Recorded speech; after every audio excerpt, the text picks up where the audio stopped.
Hello and welcome to PJMaybe's YouTube channel. I'm going to look at the Commander deck. This is I class it as a bastard deck. It is designed to mess with your opponent's decks. The commander for it is Kenrith, the Returned King.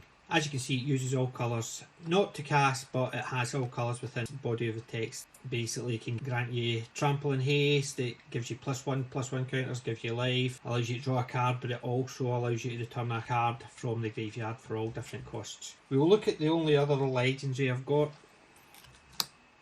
which is Emara, Soul of the Accord. It's a 2/2 for 2, but when it becomes tapped, you create a 1/1 white soldier creature.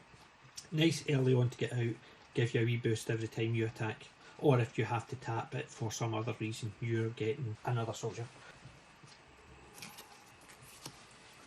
Next one is Ankle Shanker. Ankle Shanker is Goblin Berserker for 5. It gives you a 2/2, however. It's got haste. Whenever it attacks, creatures you control gain first strike and death touch until the end of turn. So nice if you've got a few creatures out. It makes sure anybody tries to block you, they're losing their creatures. Cruel Celebrant, Vampire, 4/2, gives you a 1/2. Whenever Cruel Celebrant or another creature or planeswalker you control dies, each opponent loses 1 life and gain 1 life. The whole object of this deck is to do damage to your opponents. So there are a lot of the creatures they'll have, when they enter the battlefield, they'll do damage. Next one, Storm Fleet Sprinter. Haste and it can't be blocked. Goblin Electromancer. A 2/2 for 2. Instants and sorcery spells you cast cost 1 less. Gives you a wee bit of a boost when you're casting your other spell. Coiling Oracle. It's 2, gets you a 1/1, and when it enters the battlefield, you reveal the top card in your library. If it's a land card, put it onto the battlefield, otherwise put it in your hand. Card draw and maybe mana ramp depending what you turn. Draconic Disciple. It's 4/3, gets you a 2/2 creature and mana ramp for any one colour. Gyre Engineer. It's mana ramp. It's 3, gets you a 1/1, but you can tap it for green and blue. Twilight Fiend. When it dies, it deals damage to any target. Just 1 damage. Deathless Knight. It has haste. It's for 4 of either green or black. You get 4/2. When you gain life for the first time each turn, return Deathless Knight from the graveyard to your hand. If you gain life, there's a few life gaining cards on my deck, you get them back. So it's a recurring creature. Starfield Mystic. Enchantment spells cost 1 less to cast, and whenever an enchantment you control is put into the graveyard from the battlefield, he gets a boost 1/1. There's a few enchantments in my deck, 19 to be fair. Enlightened Ascetic. Catmonk. When he comes in, you can destroy an opponent's enchantment, so it'll do damage to your opponent's enchantment. Well, you've got a lot of enchantments on the board as well. Forbidding Spirit. When it enters the battlefield, until your next turn, creatures can't attack you or a planeswalker you control unless they pay 2 for each creature. So it puts people off touching you for at least a turn. Sunscorched Regent. Sunscorched Regent. Whenever an opponent casts a spell, put a +1/+1 on it and you gain 1 life. So it's basically to ramp. Phantom Warrior. An unblockable creature. Cost 3, gets you a 2/2. The next couple are the same. We've got Water Tap Weaver. Enters a battlefield, tap target creature an opponent controls. That creature doesn't untap during the controller's end step. Phantom Ninja. It can't be blocked. 2/2 for 3. Tattered Mummy. Tattered Mummy dies, each opponent loses 2 life. Damage to your opponents. Ravenous Chupacabra. It enters a battlefield, destroy target creature an opponent controls. As I said, a lot of these do damage to your opponents or their creatures. Burglar Rat. When it enters the battlefield, each opponent discards a card. As you can see, the theme of the deck is each opponent gets damaged, loses a creature or loses a card. Vampire Neoate. It's basically a 0/3 for 1. For 2 colourless, each opponent loses 1 life and you gain 1 life. Ideally for returning cards from your graveyard or getting boost. Sewer Nemesis. When it enters the battlefield, you choose a player. Its power and toughness are equal to the number of cards in that chosen player's graveyard, and then whenever that chosen player casts a spell, that player puts the top card from his library into his graveyard. So in effect, you pick someone whose mill deck would be ideal. It basically means he gets bigger each time. Deathbringer Regent. When it enters the battlefield, if you cast it from your hand and there are 5 or more other creatures on the battlefield, destroy all other creatures. Board wipe still gives you a creature on the board. And the last creature is Goblin Dark Dwellers. Whenever it enters the battlefield, you may cast target instant or sorcery spell with converted mana cost of 3 or less from your graveyard without paying a mana cost. And if it would be put in the graveyard after that turn, exile it, as said. So just a nice wee boost. I've got 5 Planeswalker in this deck, and the first one is Kasmina, Enigmatic Mentor. Basically, spells your opponents cast that target a creature or Planeswalker you control cost 2 more to cast, and to a -2 gets you a 2/2 wizard creature. Samut Tyrant Smasher. Creatures you control have haste. Allows you to get them on the board and away. For -1, target creature gets a +2/+1 and gains haste until the end of turn, and you scry one. Dovin, Hand of Control. Artifact, instants and sorcery spells your opponents cast cost 1 more to cast. Irritates your opponents. For a -1, until the end of your turn, prevent all damage that would be dealt to and dealt by target permanents an opponent controls. So in effect, you can at least a couple of turns without any damage to yourself. The Wanderer. Prevent all non-combat damage that would be dealt to you and other permanents you control. So there you go. Basically stops people casting spells that do damage to yourself, except the Wanderer. And the last Planeswalker in the deck is Ob Nixilis, the Hate Twisted. Whenever an opponent draws a card, he deals 1 damage to that player. And for -2, you destroy a target creature and its controller draws 2 cards, which also does 2 damage. So although it gives some card draw, it does damage. First enchantment, because I've got 19 on the deck, is Sigil of the Empty Throne. Whenever you cast an enchantment spell, puts a 4/4 angel on the battlefield. Basically, I've got 19 enchantments, so hopefully that can get me a lot of angels.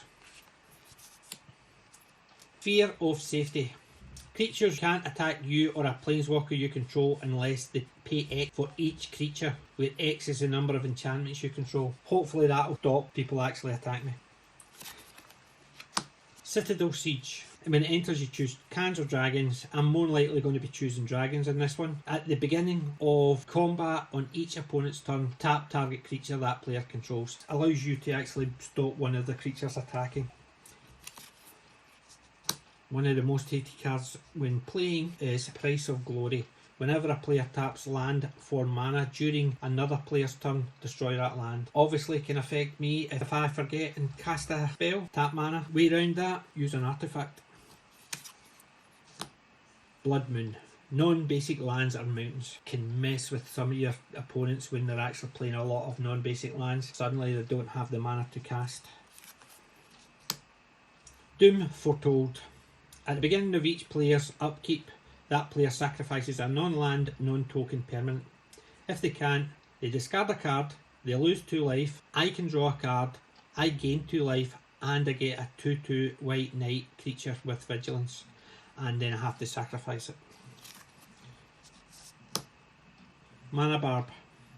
Whenever any player taps a land for mana, Mana Barb deals 1 damage to him or her. That also affects me because it doesn't say opponent, it says any player. Bitter Feud. When Bitter Feud enters the battlefield, choose 2 players. If a source controlled by one of the chosen players would deal damage to the other chosen player or permanent that player controls, that source deals double the damage to that player or permanent instead. Incentive for 2 players to get rid of each other because each of the creatures are doing double damage to each other. Tainted Remedy. If an opponent would gain life, that player loses that much life instead. And the last enchantment is Ill-Gotten Inheritance.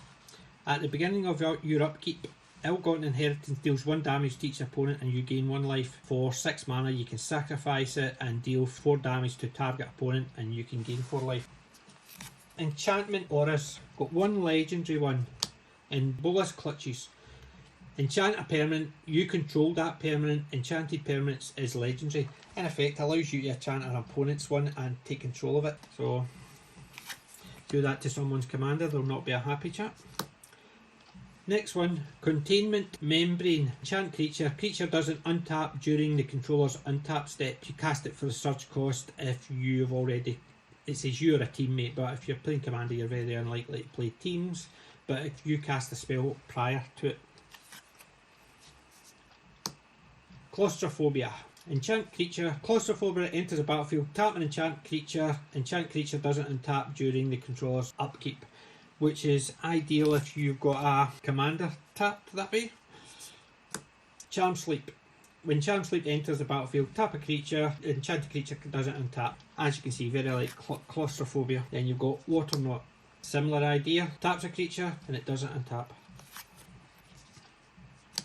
Spectral Grasp. Enchanted creatures can't attack you or a planeswalker you control, and it can't block your creatures. Ideal for some big beast, stops them actually dealing with you, sends them against your opponents. Pacifism. Enchanted creatures just can't attack or block. Doesn't stop them actually tapping for mana or whatever their abilities are. Then you've got Luminous Bonds. Can't attack or block. And Soul Tide. You can enchant an opponent's creature, and at the beginning of the upkeep of the enchanted permanent's controller, that player sacrifices it unless he or she pays X, where X is the converted mana cost. Ideal if someone's got a big creature out. Sleep. Tap all creatures target player controls. Those creatures don't untap during the player's next untap step. Flood of Recollection. Return target instant or sorcery card from your graveyard to your hand and then exile it.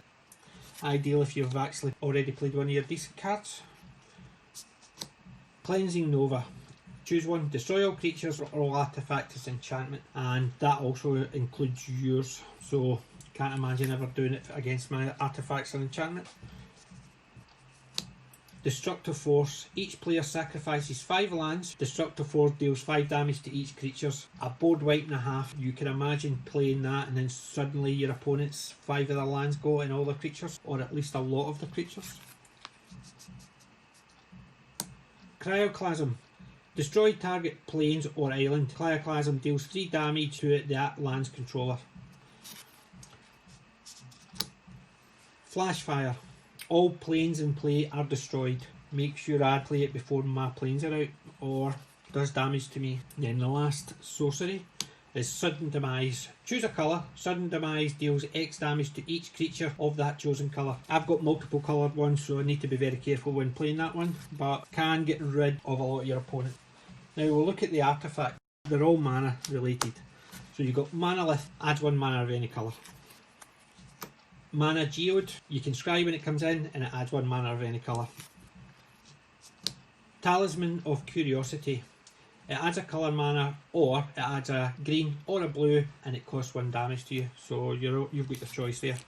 The rest of them are all lockets, so you have Azurius Locket gives you white or blue, Orzhov Locket gives you white or black, Rakdos Locket gives you black or red, Izzet Locket for blue or red, Simic Locket for green or blue, and a Boris Locket for red or white. That's the artifacts. I've only got 5 non-standard lands. You've got Temple of Malady, basically gives you a choice, red or green, and you can scry when it enters the battlefield. Rugged Highlands gives you red or green again, and you gain 1 life. Hallowed Fountain, which gives you white or blue, and if you want to enter it untapped, it costs you 2 life. You've got Godless Shrine, gives you white or black, it comes in tapped unless you play 2 life. Temple of Epiphany enters tapped, you can scry and you get a blue or a red. We have 6 of each of the 5 lands, so you get 6 islands, 6 forest, 6 mountains, 6 swamp, and 6 plains. That's my deck. If you get any advice on how to improve Kenrith and how the deck would work, please leave a comment. If you like what you see, please give it a thumbs up. Subscribe if you want to see some more. Thank you very much. Remember, I'm not old, I'm classic. PJ may be out.